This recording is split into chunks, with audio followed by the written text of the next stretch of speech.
अस्सलामुअलैकुम dear friends. तो आज का हमारा टॉपिक इल्मुल अलामात है, जो कि माहियतुल अमराज सब्जेक्ट का एक बहुत ही ज़्यादा इम्पॉर्टेंट टॉपिक है। तो इल्मुल अलामात से हम क्या समझते हैं? अलामात के मानी होते हैं साइंस एंड सिम्टम्स। तो इल्मुल अलामात हो गया study of science and symptoms, और इसके लिए एक सिनोनिम भी यूज़ होता है जिसे हम इल्मुल आराज भी कहते हैं। ओके, तो अब हम नेक्स्ट देखेंगे कि इल्मुल अलामात क्यों इम्पॉर्टेंट है। तो सबसे पहले जो यूनानी तिब है उसमें जो डायग्नोसिस है वो मेनली एक तबीब के एग्जामिनेशन पर डिपेंड करती है, जिसके लिए तबीब को अलामात का इल्म होना बहुत ज़रूरी होता है ताकि तबीब पेशेंट के साइंस एंड सिम्टम्स को रिलेटेबल डिजीज़ से कोरिलेट कर सके और एक सही तशखीस पे पहुंच सके। तो पहला पॉइंट हो गया हेल्प इन डायग्नोसिस। फिर उसके अलावा जो होता है वो रिफ्लेक्ट इंटरनल डिजीज़।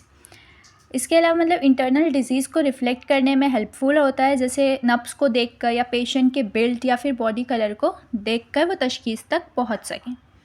एंड जो थर्ड पॉइंट है वो है बेसिस ऑफ यूनानी प्रैक्टिस। ये इसलिए है क्योंकि किसी भी डिज़ीज़ के ट्रीटमेंट तक पहुंचने के लिए पहले डिज़ीज़ की डायग्नोसिस होना इम्पॉर्टेंट है।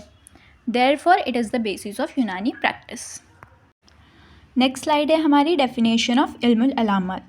ऐसा इल्म जिसमें बदन इंसान की हालत, सेहत व मर्ज़ को मालूम किया जाता है, यानी सिर्फ मर्ज़ के ही साइन एंड सिम्टम्स या अलामात नहीं बल्कि सेहत के भी अलामात पाए जाते हैं। ओके, तो यहाँ पे 3 पॉइंट्स कवर हो गए। बदन इंसान की हालत, सेहत व मर्ज़ को मालूम किया जाता है। डेफिनेशन के बाद जो बहुत इम्पॉर्टेंट पॉइंट आता है वो होता है अलामात की अक़साम।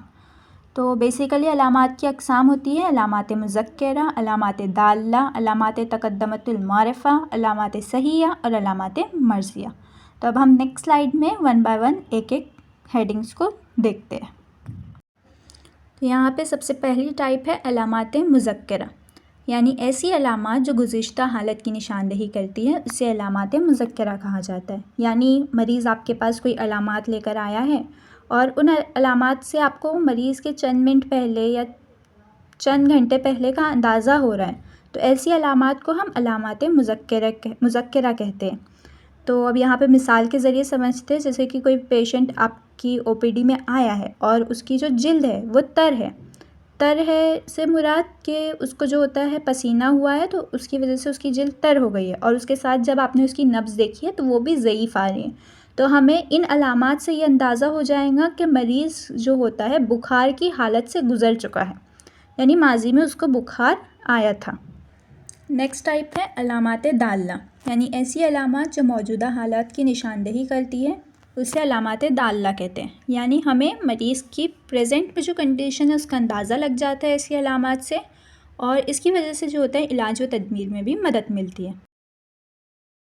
अलामात की तीसरी किस्म होती हैं अलामात तक़दीमतुल मारिफ़ा, यानी ऐसी अलामात जो आइंदा होने वाले किसी हालत को बताती हैं। मिसाल, सरा से पहले चक्कर आना।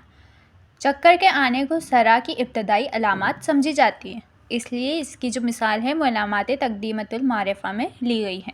नेक्स्ट किस्म है अलामात सहिया, यानी ऐसी अलामात जिनके ज़रिए हालत सेहत का पता चलता है। उसके बाद अलामात मर्ज़िया, यानी ऐसी अलामात जिनके ज़रिए बदनी तरकीब, उमूर ज़ीनत, अफ़ाल की ख़राबी का पता चलता है।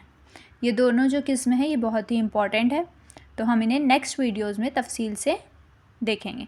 ओके, इन अक़साम को देखने के बाद कुछ दीगर अक़साम भी आती हैं, जैसे अलामात बिलवास्ता, यानी ऐसी अलामात जो किसी वास्ते के ज़रिए ज़ाहिर होती है, यानी ये अलामात जो होती हैं मर्ज़ से इनडायरेक्टली रिलेट करती हैं।